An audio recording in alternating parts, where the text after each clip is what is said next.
Moi, c'est Olivier Teguia Poumenier. Je suis né au Cameroun.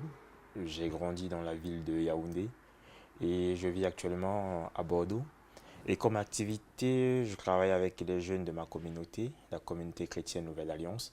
Et en même temps, je travaille en parallèle avec mon frère jumeau, Eric Teguia, que je salue au passage. Et on fait dans l'exportation des voitures de l'Europe pour l'Afrique.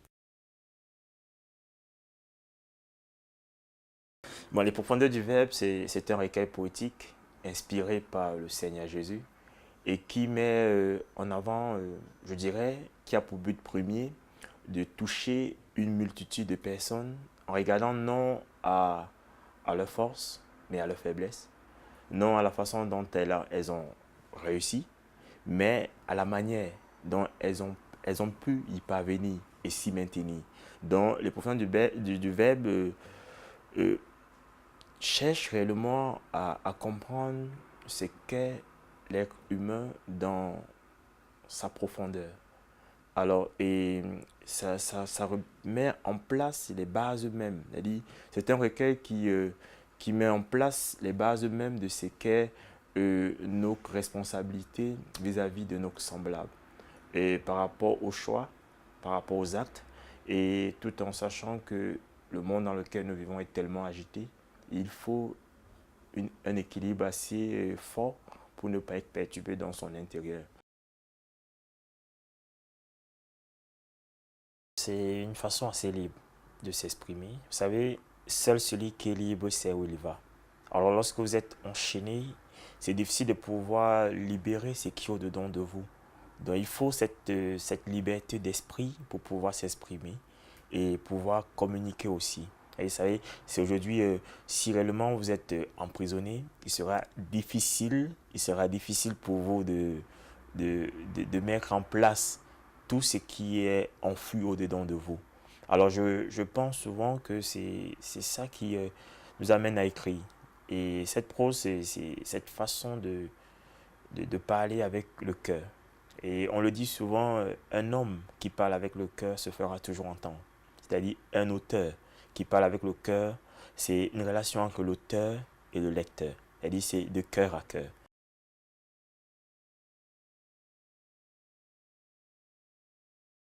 Déjà, une influence assez positive parce que la Bible, c'est la base même. Et on ne peut rien faire sans la Bible. Je dirais la Bible est la parole de Dieu. Elle a beaucoup changé ma conception, que ce soit au niveau personnel et dans mes rapports avec les hommes. Et pour moi, la Bible est la base même de ce qu'il faut pour l'humanité. Donc c'est une parole vivante, c'est une parole efficace qui agit telle qu'on devrait la ressentir avec beaucoup de simplicité et d'amour. Parce qu'en fait, la Bible se résume en l'amour. Elle dit, lorsque vous êtes capable de comprendre que au-delà de tous les mots de la société, il faut qu'il y ait quelque chose qui reste et qui demeure, c'est l'amour.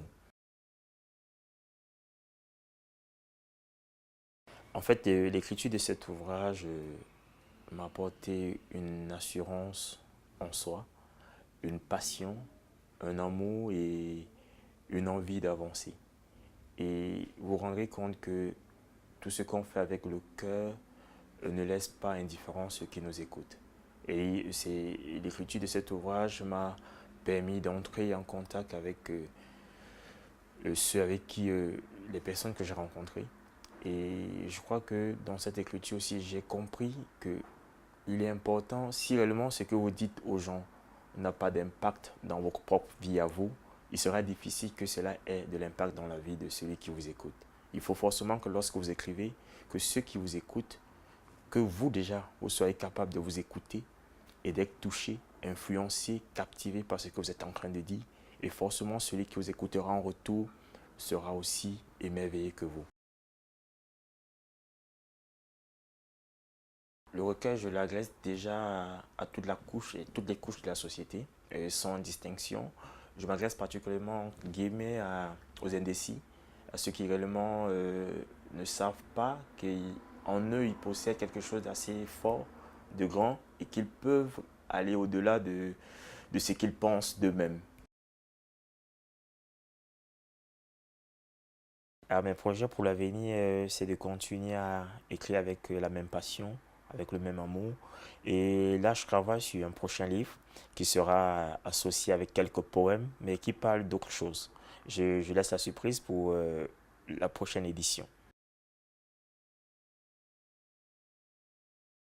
Tout simplement, je voudrais dire à mes lecteurs que je vous porte précieusement dans mon cœur et que si réellement j'ai pu arriver à éditer cet ouvrage, c'est en pensant à vous, en pensant à ce qu'on pouvait communiquer de cette façon, de cœur à cœur, le cœur de l'auteur et le cœur du lecteur.